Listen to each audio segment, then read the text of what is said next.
Hey there guys, welcome back to my YouTube channel. So in this video, I'm going to show you how to make this amazing PowerPoint slide in a PowerPoint in just 1 minute. So tag along and watch the video till end. By the way, you can download this template for free from the link in the description below.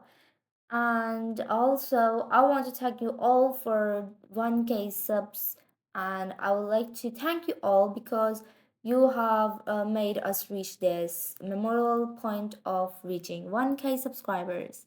So let's begin. The first thing you have to do is open up a blank slide, and we're going to insert a rectangle that covers the entire slide. Now remove its outline and give it a fill of black color. Now insert a text box in which you're going to insert your text. Yeah, something like this. Increase its size, change its color. So I'll use white for the color.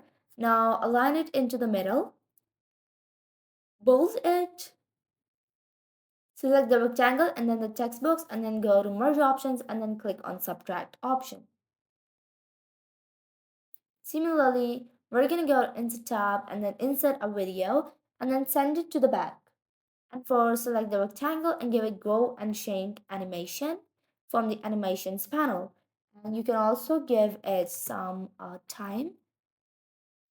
So this is the final result, and if you like this video, be sure to hit the bell icon and subscribe to our YouTube channel. By the way, you can download this template for free from the link in the description below.